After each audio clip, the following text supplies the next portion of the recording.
BNP মহাসচিব মির্জা ফখরুল ইসলাম আলমগীর বলেছেন, প্রয়াত রাষ্ট্রপতি জিয়াউর রহমান যে বাংলাদেশি জাতীয়তাবাদের দর্শন দিয়ে গেছেন সেই পতাকা খালেদা জিয়া বহন করেছেন। বৃহস্পতিবার গুলশানে বিএনপি চেয়ারপারসনের রাজনৈতিক কার্যালয়ে সাংবাদিকদের তিনি এসব কথা বলেন। একইভাবে স্বাধীনতা ও সার্বভৌমত্বের সেই পতাকা তুলে ধরে তারেক রহমান জনগণকে সঙ্গে নিয়ে দেশের স্বাধীনতা রক্ষা, জনগণকে সুরক্ষা এবং গণতন্ত্র প্রতিষ্ঠায় কাজ করবেন, এটাই মানুষের প্রত্যাশা। তিনি বলেন, খালেদা জিয়ার ইন্তেকালের মধ্য দিয়ে যে গণমানুষের ভালোবাসা আবেগের বহিঃপ্রকাশ ঘটেছে তা নিঃসন্দেহে বাংলাদেশ জাতীয়তাবাদী দলকে আরও শক্তিশালী করবে। বাংলাদেশি জাতীয়তাবাদের পতাকা এখন তারেক রহমানের হাতে বলেও মন্তব্য করেন তিনি।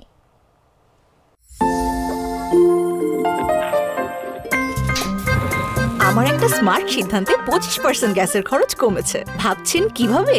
সাধারণ গ্যাস স্টোভ বদলে আমি এনেছি আরএফএল গ্যাস স্টোভ। এর সাইন্টিফিক নজল ও ব্রাস বার্নার ক্যাপ সমানভাবে তাপ ছড়িয়ে রান্না করে দ্রুত, তাই গ্যাসও বাঁচায় 25%, টাকাও বাঁচে 25%। আরএফএল গ্যাস স্টোভ নিরাপদ ও গ্যাস সাশ্রয়ী।